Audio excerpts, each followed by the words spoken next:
Hola, ¿qué tal? Saludos cordiales aquí en TV Senado, Profundidad de Campos a través de Radio Universidad Central. Hoy día vamos a conversar con un hombre del extremo austral de Chile, la región de Aysén, senador de la República, David Sandoval Plaza, militante de la UDI. ¿Está todo bien eso, no? ¿Sí? Así es. ¿Cómo está, senador? Muy bien, pues, don Sergio, un gusto, obviamente, compartir estos minutos con usted y con la teleaudiencia del canal, pero no solamente la región, no una de las regiones más australes, yo siempre digo es la región más linda de Chile. Y siempre se enojan los míos, los de la décima y los de los ríos. Decimos, es la región que tiene más ríos que la región de los ríos y más lagos que la región de los lagos. Y tienen tremendo lago, el General Carrera, por El ejemplo. más grande de Chile, el segundo más grande de Sudamérica y además un lago binacional. Es una particularidad. En la región tenemos 3 lagos binacionales compartidos con Argentina, no tenemos frontera, no es como la zona central, que aquí hay una cordillera, claramente define dónde llega uno y dónde llega el otro. Allá no, a veces es un cerco. Hubo una polémica reciente del alcalde de Lago Verde, Nelson Opazo, tuvo con el ministro de Bienes Nacionales porque en la fijación de detalles de los límites se encontraron con que el cementerio de Lago Verde, donde estaban los familiares enterrados, terminó en esta demarcación, quedando el cementerio de Lago Verde en Argentina. Lo escuchó hace poco Sí. días, no muchos días atrás. Y en esta fijación además quedó que un chileno, sus tierras, que supuestamente eran de Chile, ¿no es cierto?, estaba en territorio argentino, y un argentino quedó en territorio chileno. Son esas curiosidades que tenemos nosotros en la región de Aysén. 3 lagos binacionales, estas particularidades, pobladores que no tienen cordillera, nada, es un simple cerco que separa un país del otro, y por eso las relaciones son muy distintas a lo que se parte en otras partes del país, ¿no? Yo- Chile Chico, lo antiguo, usted lo conoce. Chile Chico, lo antiguo, lo separa nada. La vecindad es cotidiana, permanente. No hay aycenino que no tenga familiares al otro lado y viceversa. Es una región austral, una zona bien especial en ese sentido. ¿Sabe que yo he estado, por ejemplo, en Cochrane, he estado en Puerto Ibáñez, he estado en Coyhaique, en Aysén, he estado también en las catedrales de mármol? Y este verano me dio mucha pena y tristeza de saber, por ejemplo, que había un gran incendio del bosque nativo y que tenía poca visibilidad como un hecho tremendamente terrible desde el punto de vista del medio ambiente, porque queda tan lejos en los extramuros del país. Pero usted, que es hombre de la zona, que ha sido alcalde de Cochrane, ¿no? Así es, pues, el mismo lugar donde fue el incendio, y efectivamente pasó lo que usted dice. Fueron al final 16.000 hectáreas las consumidas, 6.000 de las cuales son bosques nativos, que costó mucho su recuperación. Y ahí quiero destacar el trabajo de su alcalde, Patricio Ulloa, que efectivamente puso este tema con mucha fuerza. Que esto comenzó en un sector que se llama Colonia Sur, sector muy aislado. Y a propósito de este tema de protección, porque en realidad el mayor daño que sufrió la zona no es material. Se quemó una sola casa y a Dios gracias se le entregó un subsidio de asignación directa para que la familia recupere su bien perdido. Se quemaron 16.000 hectáreas y se consumió una sola casa de los pobladores. El mayor daño, evidentemente, que es ambiental. Esa pérdida de ese patrimonio arbóreo que no es menor.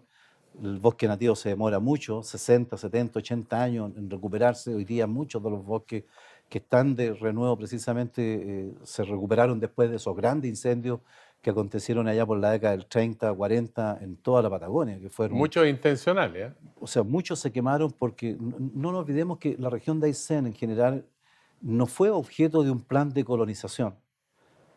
Fue al final resultado de una ocupación espontánea de los pobladores, porque muchos de los pobladores de nuestra zona, eh, cuando vino estas leyes de colonización del sur de Chile, allá por el año a mediados del siglo XIX, se estimuló mucho la colonización con extranjeros y se accedía al extranjero a esta propiedad. En esos territorios, estoy hablando de Biobío al sur, ya habían chilenos radicados en esa zona. Estamos hablando 1870, 1860, una época donde decir Chile, en un país que llevaba apenas 50 años de existencia, era difícil decir, oye, chileno, ¿no? Está hablando de los tiempos de Pérez Rosales, usted. Estamos hablando de los tiempos de Pérez Rosales, y que en esa época se colonizó mucho la zona sur del Biobío con colonos extranjeros, alemanes particularmente. Y esta ley no le reconocía a los ya residentes, entre comillas, chilenos en esos lugares, el derecho de acceder también a los mismos beneficios de esa ley de colonización. ¿Y qué es lo que hicieron estos compatriotas? Cruzaron la cordillera. son chilenos los que fundan, por ejemplo, San Carlos de Bariloche. Y cuando los chilenos cruzan, estamos hablando 1860, 1870, ellos no cruzan Argentina. No se olvide que los límites con Argentina se fijaron 20 años después, el año 81, y el año 1902 se fija la definición, ya la demarcación, ¿no es cierto?, definitiva de los límites en el sur. Esta gente cuando vino a esta demarcación se encontró con que estaban en Argentina y no en Chile. Estos son los pobladores que terminan ocupando nuestros valles de Palena, del Simpson, de Coyhaique, de Ibáñez, de Chile Chico, ¿verdad?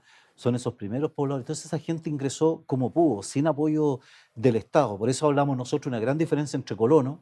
Colono es una persona que el Estado lo instala en el lugar con un plan preconcebido de ocupación, de asignación de tierra, al pionero, que entró como pudo a estos lugares.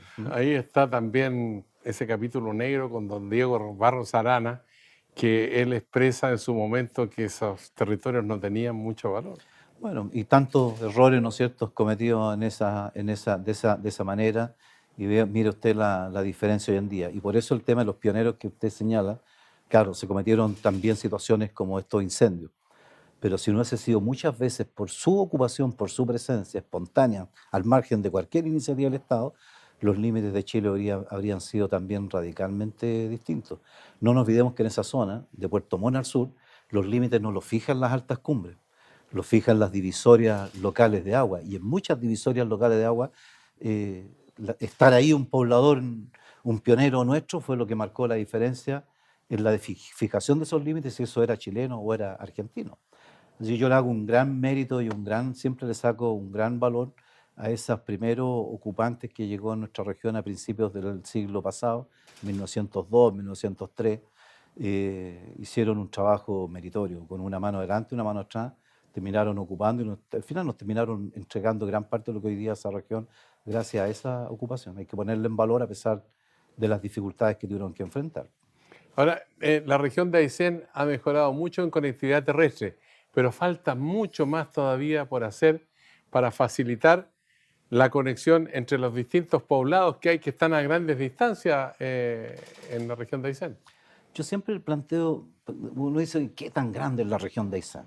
Si Aysén estuviera en la zona central, para hacer un símil de ubicación, la región de Aysén abarcaría desde Santiago hasta Valdivia. Esa es la extensión territorial de la región de Aysén. Santiago a Valdivia. Son 700 y poco más kilómetros de distancia. O sea, ese sería la ocupación del territorio de Aysén en esta zona. Estamos hablando de varias regiones de la zona central, desde Santiago hasta Valdivia.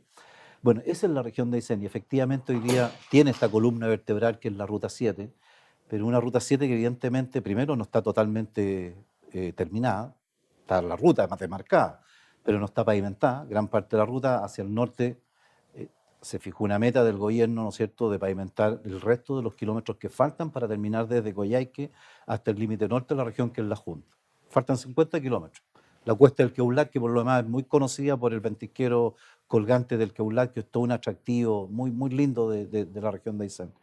Con esos 50 kilómetros nosotros quedamos conectados todo el límite norte, toda la ruta norte de la Ruta 7 hasta el límite de la 10ª región, y más allá incluso, llegamos hasta Chaitén, Santa Bárbara, que el camino va a estar pavimentado. Pero además se acordó también pavimentar, iniciar un nuevo proceso de pavimentación de Cerro Castillo al sur de otros 50 kilómetros más. Significa no menor, un salto no menor en materia de pavimentación. Yo digo, los últimos 30 años, desde al sur de la Ruta 7, ¿no es cierto?, hasta Cerro Castillo se pavimentaron 60 kilómetros. ¿Ya? O sea, ahora el salto de 50 más no deja de ser significativo.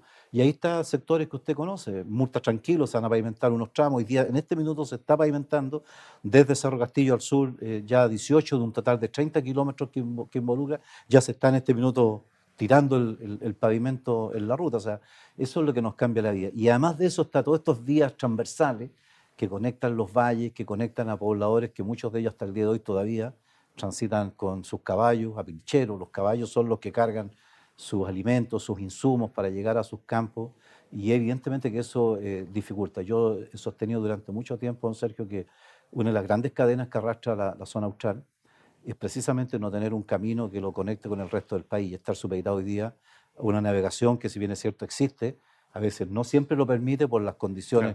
Claro. Hay un nombre ahí, el Golfo de Corcovado, imagínense el nombre que tiene, Corcovado, es porque a veces, Chúcaro como nunca. a veces la navegación no es precisamente, está más al sur el Golfo de Pena, el Golfo de Pena, esos son los nombres que tiene el Golfo. Y también transitar por Argentina no siempre ha sido una experiencia muy grata desde todo punto de vista. Y si uno suma a Sergio Palena, Aysén y Magallanes, yo le digo que Aysén abarca desde Santiago hasta Valdivia, súmale Palena y súmale Magallanes, estamos hablando de otro Chile, ¿ya? Estamos hablando más de un tercio de la superficie de Chile continental, más de un tercio. Viven menos de 300.000 personas, el 2% de la población del país, aportamos menos del 2% al Producto Interno Bruto y uno se pregunta por qué. Bueno, una de las causas es precisamente la ausencia de conectividad. Hay muchos valles productivos, pobladores que dedican toda una vida a tratar de sacarle el sustento a su tierra, ¿no es cierto? Pero que el camino va a ser el gran facilitador del tema. Sabe que aparte de la conectividad y del medio ambiente dañado, digamos, por estos incendios dantescos que ocurrieron en el verano, había una preocupación que muchas veces la conversamos aquí mismo, en el canal del Senado, con el senador Antonio Horvat, y que dice relación con la explotación salmonera, ¿no? Y él temía mucho que esta situación se pudiera expandir a un punto que hiciera inviable el desarrollo de esta industria salmonera, que daba trabajo a mucha gente. ¿Cuál es el estado del arte hoy día? Bueno, hoy día la industria salmonera, usted sabe, después del cobre, es la segunda actividad económica más importante del país. El año pasado... ¿Hay explotación racional, piensa No, usted? yo creo que hay que, mira, del contexto, el año pasado exportaron 5.000 millones de dólares la industria del salmón. Hoy día producen 850.000 toneladas, el segundo productor mundial, se quiere llegar a 1.300.000, o sea, un fuerte incremento de la capacidad de inversión. Yo creo que la industria del salmón ha sido, sin duda, para el país un sector estratégico, lo que significa como generación de actividad económica. Lo que nosotros estamos diciendo, y lo que yo personalmente por lo más lo planteo con la misma fuerza, nosotros queremos que a los salmoneros les vaya muy bien. Pero lo que más queremos también es que a las comunidades que estén asociadas con el mundo de esta actividad les vaya de la misma manera bien. Yo no entiendo que hoy día que el modelo de gestión de la industria del salmón es muy de espalda a las comunidades. Y no vamos a dejar de lado. Hoy día mismo en la Comisión de Medio Ambiente tratábamos con Cernapesca el problema del uso de los antibióticos, el problema de la contaminación visual de muchos pontones que quedan a veces a la deriva, restos de diversos centros, prácticas laborales. Nosotros El creemos, depósito de feca en los fondos marinos. y de FEC y de los restos de la alimentación que no se consume, ¿no es cierto? O sea, hay todo un factor complementario que creo que nosotros hay que hacerse parte. Yo recién veía una publicación que hizo el Salmón Chile, esta es una entidad gremial que agrupa a las grandes empresas de Chile, en una exposición en Boston de un compromiso Patagonia, ¿ya? Donde hablaban de la reducción de los antibióticos en un 50%. Yo creo que aquí la industria del salmón, en mi opinión, la gran deuda que tiene y el planteamiento que nosotros le estamos haciendo y que aquí tiene que cambiar su forma de hacer gestión en su desarrollo. Para hacerlo sustentable. Tiene que ser sustentable, tiene que estar correlacionada con las comunidades donde están insertas. Para mí, siendo una actividad tan importante en la región de Aysén, el remanente de lo que dejan en la región es prácticamente inexistente. Los trabajadores son gente que viene de fuera de la región, las prestaciones de servicios son gente que viene fuera de la región. En la región tenemos la segunda empresa salmonera más grande del mundo y esto no puede seguir de esa manera. La industria del salmón tiene que entender, y qué bueno que me lo plantea, porque sin duda que ellos tienen que estar atentos a este tipo de mensajes. La industria del salmón tiene que entender que tiene que cambiar su estilo de hacer desarrollo en la región. Una industria de esa naturaleza que no se vincula con sus comunidades, con sus regiones. Y no estoy diciendo que la industria del salmón es la que tiene que resolver el problema de salud de Huayteca, de Puerto Cisne, o dotar de equipos de rayos para los postas, los consultorios. No. Lo que estamos diciendo nosotros es que una industria, hoy día, ninguna industria en el mundo, grandes industrias, ¿no es cierto?, no se pueden desarrollar si no tienen una vinculación mínima con su entorno. Aquí hay una oportunidad de generación de trabajo, de reconversión a pescadores artesanales que hoy día están muy complicados, ¿verdad?, para salir a pescar, les sale más caro la vaina, la carnada que la pesca, ¿no es cierto? O sea, aquí hay una gran oportunidad. Y esa gran oportunidad hoy día, en mi opinión, la tienen los salmoneros. Ya el Estado le ha dado todas las facilidades. Cuando vino Lisa, le tiró un salvavidas, ¿no es cierto?, para salvar la actividad, porque se entendía que era un sector estratégico desde el punto de vista económico. Y tan estratégico hoy día es la segunda actividad económica más importante del país. ¿Usted cree que hay que aumentar las sanciones del punto de vista económico por el daño ecológico que se produce muchas veces? Por ejemplo, el vaciamiento de centenares de toneladas de salmones muertos al mar. Ahí tiene un mecanismo, ¿no es cierto? Hay otra sanción que en mi opinión también debería nosotros ser. la fuga de salmones. Usted está incorporando, ¿no es cierto? El año pasado vieron cuánto, casi 1 millón de salmones fugados, y curiosamente la ley, mire cómo es la ley. La ley exime del pago de la multa a una empresa que se le fugan los salmones y logra recuperar el 5% de los salmones fugados. Y más encima, si alguien pesca ese salmón que está fugado, un pescador, y lo quiere consumir o vender, más encima recibe sanciones, porque se presume que ese salmón, ¿no es cierto?, no viene del mar. 1 millón de salmones hubo la fuga el año pasado en materia de salmones. Y la empresa se exime de pagar las multas por esa mala práctica ambiental. Imagínense lo que significa tener esa cantidad de animales, de peces, ¿verdad?, en un ambiente en el cual, mientras esté en las jaulas, está controlado en antibióticos, en alimentación, pero afuera se transforman en predadores de muchas especies de la misma zona. El 5% lo recupera y se eximen del pago de las multas. Interesante este tema. ¿Le parece que hagamos una pausa? Por cierto. Estamos conversando con el senador David Sandoval de la región de Aysén, aquí en Profundidad de Campos, en el canal del Senado. Volvemos con ustedes en un instante.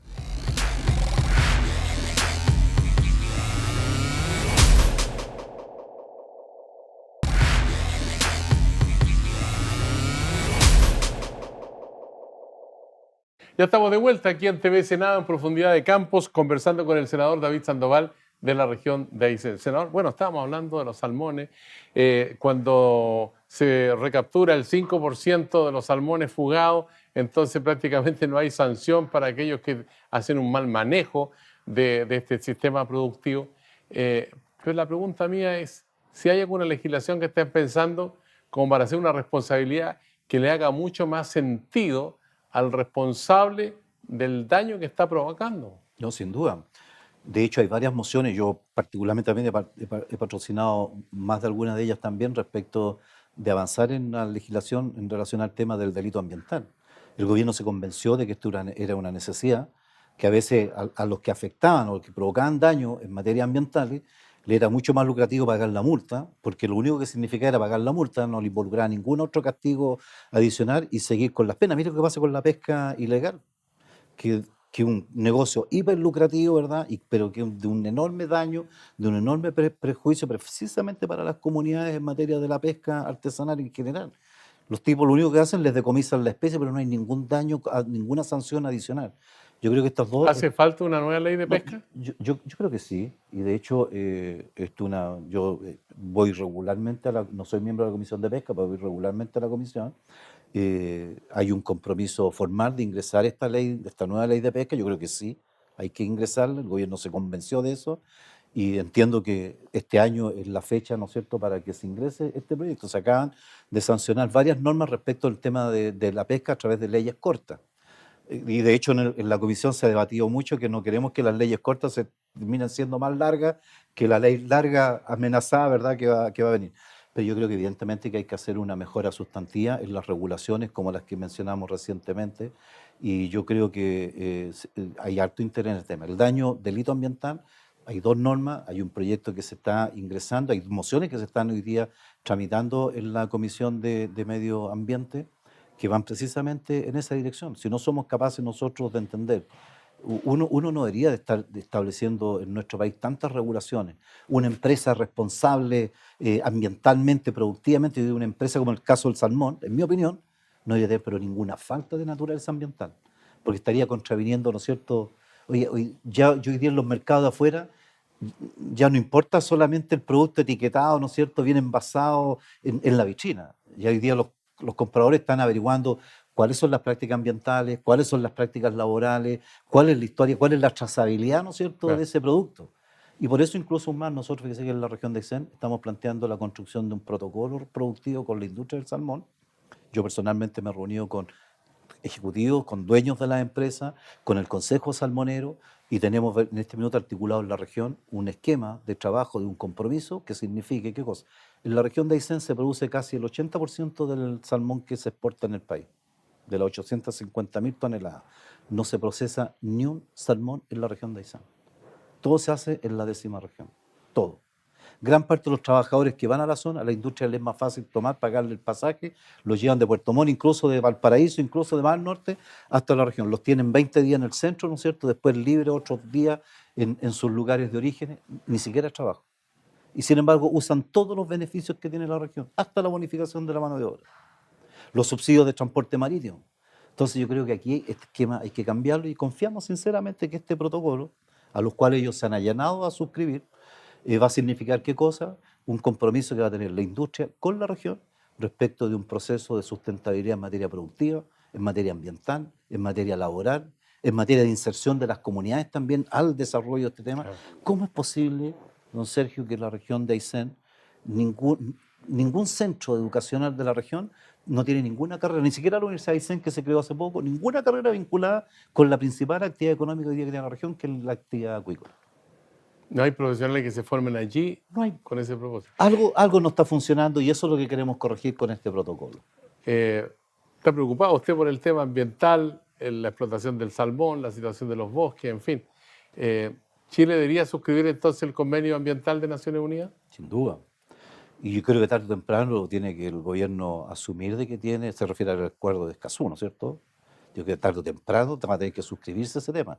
Nuestro país tiene que avanzar sustantivamente en mejoramiento de estos temas. Yo estoy en la Comisión de Medio Ambiente, soy geógrafo de profesión y a uno siempre desde su formación le plantean esta ecuación. Naturaleza, hombre, medio ambiente, ¿no es cierto? ¿Cómo hacemos que esta ecuación sea lo más armónica posible? Siempre la actividad humana va a generar alteraciones en el medio, ¿no es cierto? Siempre. La idea es que cómo se hace, cómo se minimiza, cómo se atenúan los efectos para que esto no se transforme en desastre en ninguna parte de nuestro país, ni con estas malas prácticas productivas de algunas empresas, ni con algunas prácticas, ¿no es cierto?, indebidas en materia del funcionamiento del mercado, como estas colusiones, ¿verdad? Y para qué decir, ¿no es cierto?, con cualquier práctica que signifique atentar contra el medio ambiente. Y no, ya hoy día, don Sergio, no solamente con el medio ambiente, ¿ya? Si nosotros también no ponemos con la misma fuerza materias de orden de lo que es en relación con estas relaciones con las comunidades, con la responsabilidad en materia laboral, ¿por qué no? Usted dice, yo soy geógrafo, y eso me llevó a pensar también que usted es presidente de la Comisión de Vivienda y Urbanismo. Entonces uno se pregunta, bueno, ¿seremos capaces en Chile de tener otra mirada con respecto a la construcción de viviendas donde la gente que vive en una villa, en un sector, digamos, de casa o departamento, también tengan parques recreacionales, tengan buen servicio de transporte y todo eso, que haya una integración, como usted dice, entre lo físico y lo humano y que sea armonioso? ¿Usted ve que eso es posible en Chile hoy día? Porque hemos visto, por ejemplo, cuando uno va por la carretera, en el sector de Melipilla, por ejemplo, o en el sector de Casablanca, ve que hay unos tremendos potreros que no están cultivados, pero de repente hay un pedazo de territorio donde hay 200 casas, una al lado de otra, no tienen prácticamente patio, además las callecitas son esas callecitas angostas. Entonces uno dice, ¿y por qué esto, Dios? Y le doy un ejemplo en mi región, que recién decía que la 110.000 kilómetros cuadrados, 100.000 habitantes. O sea, tenemos... O sea, la séptima parte de Chile, que son 750.000 kilómetros cuadrados. Sí, Más o menos. más o menos. 17% para poner los porcentajes que... ¿ah? 17%. 17% de la superficie de la región de Aysén es lo que ocupa con respecto al país. Bueno, incluso en ese territorio, don Sergio, se entregaron en alguna oportunidad viviendas de 24 o 25 metros cuadrados en sitios de 70 metros cuadrados. Estamos hablando de viviendas sociales donde las familias ingresaban a la vivienda y ya terminaban, ¿no es cierto?, con dificultades de cómo quedarse, dormir el grupo familiar. Yo creo que aquí, en materia de cómo avanzamos hacia yo creo que las señales que hemos visto en el último tiempo hablan de la búsqueda de una demanda nueva. Cuando años atrás el presidente se hacía famoso, se montaba la señora Juanita, que siempre salía la señora Juanita en las reuniones, ¿no es cierto?, para arriba y para abajo, la señora Juanita preguntaba cuál era su necesidad, y la señora Juanita le decía, no, yo quiero unas planchas de zinc, yo quiero unas planchas de cholguán, y esa era su aspiración, ¿ya? Dramático, y estoy hablando hace 40 años atrás, nomás, 30, 40 años atrás. Hoy día ya uno no interactúa con la señora Juanita, actúa con los hijos de la señora Juanita, que son jóvenes que tuvieron la oportunidad de estudiar, de formarse en otro sentido, pero lo más importante es de adquirir clara conciencia de su situación social, de su situación humana, del esfuerzo, el sacrificio que tuvo que incurrir su madre, ¿no es cierto?, para darle lo que ellos hoy día son, y por lo tanto los hijos legítimamente están diciendo, bueno, nosotros no queremos esto, y empiezan a surgir demandas nuevas. Hoy el medio ambiente, ya todo el mundo reclama por el medio ambiente, todo el mundo reclama porque quiere espacios públicos, quiere áreas verdes, quiere transitar por una calle segura. ¿Por qué tiene que haber esta segregación urbana a lo largo de todos estos años, donde tenemos comunas con grandes avenidas iluminadas, limpias, con áreas verdes, con parques, ¿verdad? Y otras comunas al lado hacinadas, con suciedades, con precarios recursos? Fui alcalde durante muchos años. ¿Por qué municipios pueden tener grandes... Siempre decíamos nosotros con un alcalde, mira, que hay alcaldes que tienen que inventarse los problemas para gastar la plata que tienen. En cambio, hay otros alcaldes, ¿no es cierto?, que tenemos que hacer malabares para buscar los pesos para resolver los problemas que tenemos en nuestras comunidades. Yo creo que todas estas instancias de inclusión, todas estas políticas de nuevo, estructuras de diseño urbano, yo creo que son más que una necesidad, yo creo que va a ser una obligación moral, ética del país. El país no puede seguir con esta segregación. Uno se transita mucho con Argentina, ¿ya? ¿Cuánta gente, don Sergio, entra aquí al Congreso? ¿Ya? Estoy hablando colegas nuestros, ¿ya? Hay una persona que lo recibe, le abre la puerta, lo lleva lo atiende en el ascensor, tenemos una relación. ¿Cuánta gente a veces se detiene a preguntarle, oiga, saludar a una persona, don Sergio, ¿cómo está usted? ¿Ya? ¿Cuánta gente? Yo digo, hay una cultura nuestra, humana, social, que obligatoriamente tenemos que cambiar. Si no somos capaces de poner en valor el sentido humano que tenemos nosotros en este tema, yo creo que estamos haciendo todo lo inadecuado que tenemos que Alguien hacer. me dijo el otro día que en este gobierno había varias temáticas en la agenda que eran muy importantes, pero me decía, oye, vivienda y urbanismo tiene poca visibilidad. Usted que es presidente de la comisión, ¿lo ve así o no? Bueno, yo creo que hoy día hay en el tema urbano, en el tema de la organización urbana, en el tema de la planificación urbana, del desarrollo, yo creo que hay que avanzar significativamente, sin duda que sí. Yo creo que el tema de los planos reguladores. Yo fui alcalde en Coyhaique el año 2008, 2007 presentamos el plan regulador, todavía no está aprobado. O sea, y cuando se aprobó el plan regulador, ya han pasado 15 años de tramitación. Yo creo que aquí hay una ¿Cómo se puede evitar, por ejemplo, que los planes reguladores no terminen siendo de provecho personal o para grupos de interés? Porque usted sabe que un plano regulador como alcalde que fue, ¿no? Cuando usted amplía el radio urbano, esos genera... terrenos que se incorporan aumentan al doble o al triple el precio. Sí, bueno, hay toda una discusión sobre ese particular, ¿ah? Y yo creo que es un tema que va a tener que venir en la norma. Esto lo hemos hablado con el Ministerio, esto hay que mejorarlo, hay que perfeccionarlo, incluso más. Hoy día uno de los grandes constructores son efectivamente el Estado a través de toda esa red de subsidios. En mi región de Aysén prácticamente todas las periferias de las localidades ya son particulares. Un sitio en Coyhaique que cuesta carísimo, ¿ya? Y yo creo que aquí el Estado va a tener que asumir un rol más protagónico en Yo la que pensaba construcción de comprar ciudad. un terrenito en Coyhaique. No, bueno, lo puede comprar, ¿ah? Pero va a salir un par de pesos nomás. Por eso yo creo, fíjese que en este tema de esta inclusión, yo creo que hay que trabajar, ¿no, Sergio? Yo también presido, por ejemplo, la Comisión de Adulto Mayor. ¿Cómo es posible que hoy día no nos hagamos parte? Acabamos de aprobar una ley famosa de esta de la cuarta edad, mayores de 80 años. ¿Y sabe usted por qué hicimos los mayores de 80 años? Porque a partir de los 80 años todos los estudios señalan que la gente empieza en una espiral distinta, ¿ya? El 40% de los mayores de 80 años tiene algún grado de dependencia. Las condiciones de abandono, la soledad, la pobreza, los problemas de salud, las pensiones. De repente un adulto mayor compró su casita hace 50 años atrás, pasó al metro hoy día al lado y el valor se le subió hasta las nubes las contribuciones. O sea, yo creo que tenemos que O sea, no solamente ventaja, sino también es daño con las la contribuciones. ventaja de tener el metro al lado, pero Claro. la desventaja, y muchas veces me he encontrado yo con adultos mayores que han optado por vender su propiedad, porque además van quedando solos también, no sé, Claro. los hijos se van, tienen una casa donde estuvo toda su familia, hoy día ya no tiene el mismo sentido, les sale más caro, más complicado.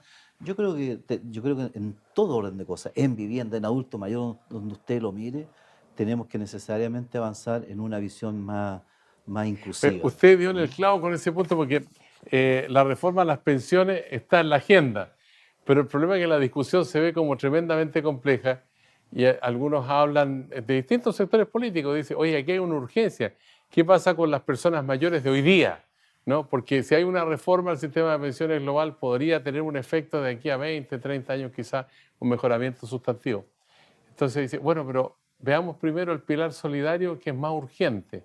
¿Piensa usted que es racional enfocarlo de esa manera, como desagregarlo y tener, digamos, una ley que resuelve el problema inmediato y otras que sean en el largo plazo? Bueno, este proyecto de reforma, ¿verdad?, que involucra un incremento de la cotización de cargo del empleador. Yo creo que esa recuperación de ese concepto me parece que va en la dirección absolutamente adecuada y necesaria, ¿ya? De hecho, antes que se produjo esa reforma, el aporte del empleador incluso era mayor el margen de cotización que teníamos que tenían todos los trabajadores en esa época. Y efectivamente, como dice usted, en régimen se dice, ¿no es cierto?, cuando eso va a tener sentido para una persona que hoy día está empezando a trabajar, que cotiza el 10%, que le van a agregar este 4% adicional. ¿Cuándo O va a ser sea, beneficioso? 30, 40 años más. Cuando jubile él. Ya. ¿Ya? Es en régimen. 30, cuando cumpla 60 años la mujer o 65 años el hombre. Pero ¿qué pasa hoy día con esa persona que ya está fuera del sistema? Que por lo tanto la única forma de enfrentar ese tema es con el aporte, con el esfuerzo del Estado. Y aquí yo creo que el Estado tiene que hacer ese aporte, y en este proyecto, Sergio, se incluye el incremento al pilar solidario, a las pensiones básicas solidarias. Eh, yo creo que ahí hay que enfatizar significativamente el esfuerzo. ¿Y por qué? Porque esta gente, don Sergio, estamos hablando de que hoy día una persona de 80 años, estamos hablando de una persona que hace 50 años atrás vivió una época política, social, económica, de empleo, son los que tienen las mayores lagunas, inestabilidad, PEM, POC, ¿se acuerdan o no de Sí, claro. esa época? Donde la gente no tenía una norma regulatoria fuerte o seria en materia laboral, donde habían abusos de diversa naturaleza. Yo en mi región conozco, pero decenas, cientos de casos de trabajadores rurales del mundo campesino que en su vida le cotizaron un peso, que en su vida. Y cuando esa persona ya no sirvió para el trabajo, quedó, ¿no es cierto?, en el callejón, en la calle, porque ya no servía. Y yo creo que evidentemente, en materia de reforma, en este sentido, me parece bien lo que sea para mejorar las pensiones del futuro, aquellos trabajadores que están empezando a trabajar o los que llevan pocos años de trabajo y que con este incremento le van a mejorar sus pensiones. Pero eso si no va aparejado del mejoramiento de las pensiones hoy día de los que ya están jubilados. Evidentemente que si la otra vez me decía una persona, don David, nosotros jubilamos del trabajo.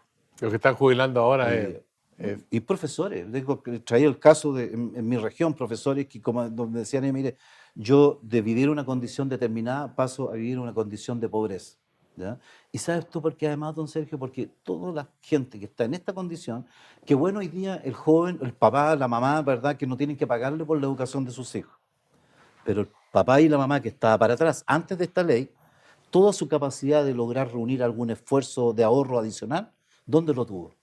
Lo puso en la educación de sus hijos, claro. ¿verdad? Esa gente hoy día que ya hizo el costo, que hoy día los papás y las mamás no lo están haciendo, ¿verdad?, por la gratuidad, fantástico por ellos. Pero bueno, ¿qué hacemos con ellos? El Estado tiene que necesariamente ponerse.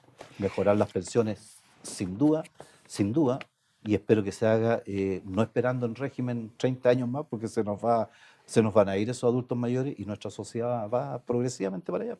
La palabra del senador David Sandoval, aquí en Profundidad de Campos, en el canal del Senado. Senador, vamos a seguir hablando y tenemos una idea ahí que hemos conversado incluso con el presidente del Senado, de acompañarlo en algún momento a la región con un camarógrafo para seguir las actividades, para conocer más también la región de Aysén. Así que esperamos encontrarnos nuevamente en este 2019 y por ahora le agradecemos la gentileza. No, al contrario, yo con el mayor agrado, no invitados porque además son parte del proceso, pero con el mayor agrado, vamos a la región de Aysén para que conozca una región particular, distinta, especial, diferente, y donde además, don Sergio, lo que marca la mayor diferencia no es solamente el paisaje.